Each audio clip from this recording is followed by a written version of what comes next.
Désolé pour le braquage, Miguel. Actualité agitée au Barça avec l'affaire du capitaine Van Ander. Ter Stegen, raconte-nous ton avis, non?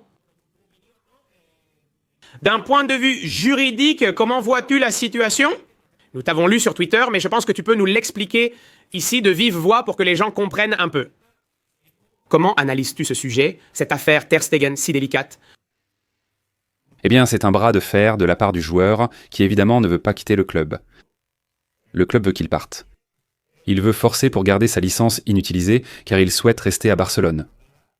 Il utilise tous ses recours juridiques, c'est-à-dire ne pas fournir les données médicales pour que la commission de la Ligue puisse les évaluer et accorder cette exception. Au Football Club Barcelone pour recruter Johan Garcia. Alors bon, je comprends la colère des supporters de Barcelone, mais la loi est dure, mais c'est la loi. Les données médicales sont sacrées, tu comprends? C'est quelque chose qui est très protégé. Actuellement, ton médecin traitant ne peut partager ton dossier médical avec personne, pas même un médecin des urgences. Divulguer des secrets serait un délit grave. Par conséquent, cette procédure disciplinaire qu'ils ont ouverte contre lui n'aura aucune suite. Parce que, évidemment, il est dans son droit de ne pas fournir les données médicales. Je pense pour rassurer les supporters qu'ils n'en auront pas besoin. Barcelone a 2 jours pour inscrire les joueurs, l'un d'eux étant les recrutements au ralenti. C'est une option, même s'ils n'étaient même pas dans le 1 contre 1, ce qu'ils sont probablement. Même s'il ne vendait pas, il peut utiliser cette voie, la voie du ralenti. Et l'autre, c'est celle que je pense qui va arriver.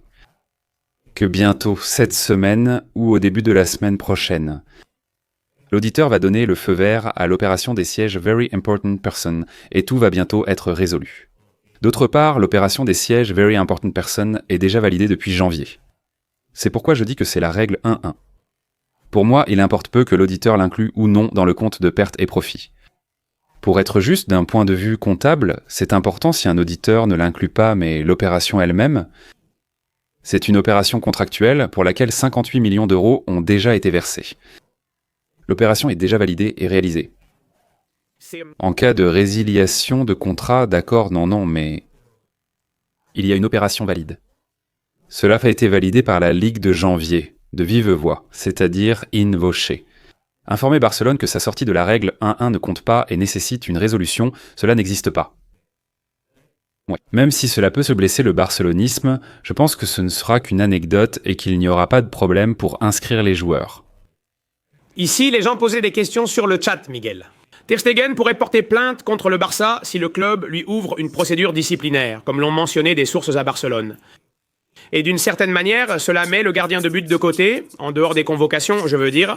Une fois qu'il sera rétabli et tout ça, pourrait-il porter plainte contre le club dans ce cas ?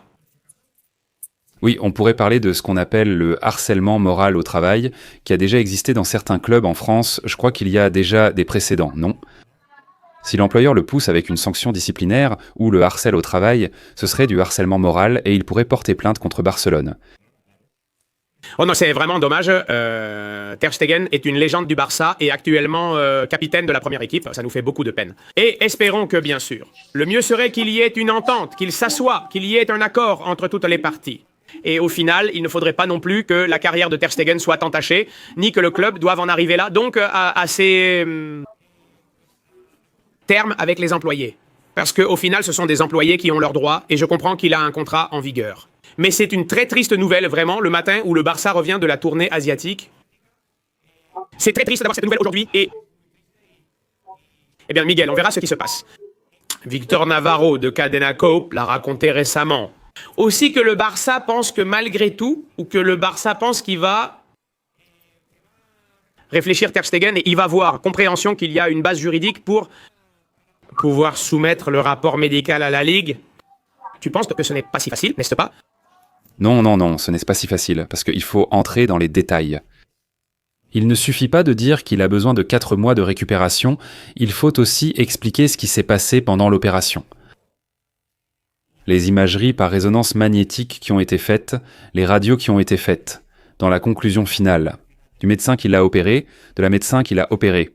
Et tout cela appartient à Pérez, ce n'est pas le club qui le détient. Le club peut faire un rapport selon sa perspective connue, car il se basera sur l'opération précédente. Ces prochaines actions contiendront des données essentielles. La commission de la Ligue, si tu ne lui donnes pas de radiographie, d'imagerie par résonance magnétique de rapport concluant, bien sûr, elle ne fera rien, elle ne dira pas non, ceci.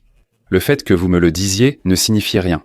Vous devez me fournir des données concrètes, que vous vouliez entrer ou non. Et comme ces données, c'est Marc-André Ter Stegen qui les a, et qu'il n'autorisera pas la médecin qui l'a opéré à les donner au club, eh bien, ils ne pourront rien faire. La commission de la Ligue jugera-t-elle la soumission insuffisante ?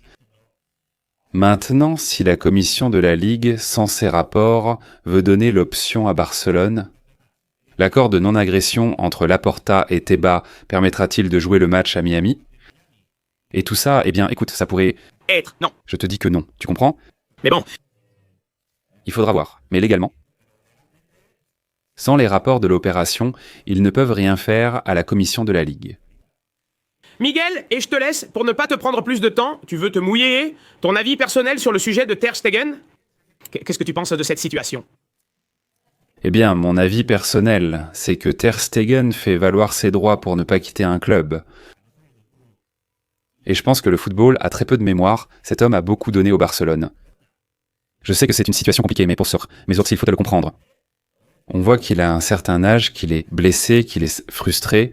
Il veut jouer, mais ne peut pas à cause de son mal de dos.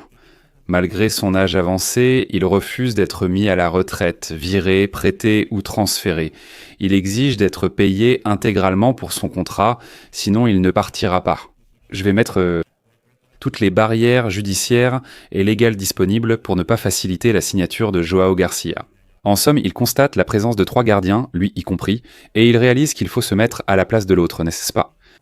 Si c'était un joueur qui était passé par le Barça sans laisser de traces... Mais qu'on te rappelle le Barça et que Casillas sorte au Real Madrid, c'est... Pareil, ce sont 2 légendes du football. Il faut avoir plus de retenue et de patience que les autres joueurs, et utiliser l'empathie. C'est se mettre à sa place, non ? J'ai un certain âge, tout ce que j'ai donné, c'est vrai que Barcelone l'a aussi payé et l'a très bien payé. Bon, eh bien moi c'est comme ça, c'est mon avis personnel. Non, la professionnelle, ce n'est pas la professionnelle. Donc moi... J'essaierai par la voie du dialogue de parler avec lui et au final, toutes les parties doivent agir. Et céder signifie que Barcelone doit payer pour l'avoir et que l'autre doit l'autoriser à partir. Il n'y a pas d'autre option. Il est évident que l'entraîneur joue un rôle crucial. Ici aussi, l'entraîneur doit dire clairement aux joueurs qu'on entendra que je ne compte pas sur toi. Je pense qu'il l'a dit. Même si tu te remets, je ne compte pas sur toi. Le président dit alors... Écoute, c'est que nous sommes tous les deux obligés de nous entendre, car l'entraîneur ne te donne aucune chance et tu es impliqué.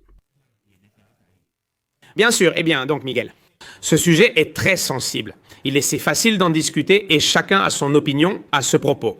Mais c'est un sujet sensible, un sujet très sensible et il faut faire très attention à ce que l'on dit. Miguel, merci beaucoup pour ces quelques minutes. J'espère que ton été se déroule bien. Et voilà, la Liga commence déjà, donc on se met en route, on est déjà à fond. Une forte accolade, prends soin de toi Miguel, merci. À bientôt.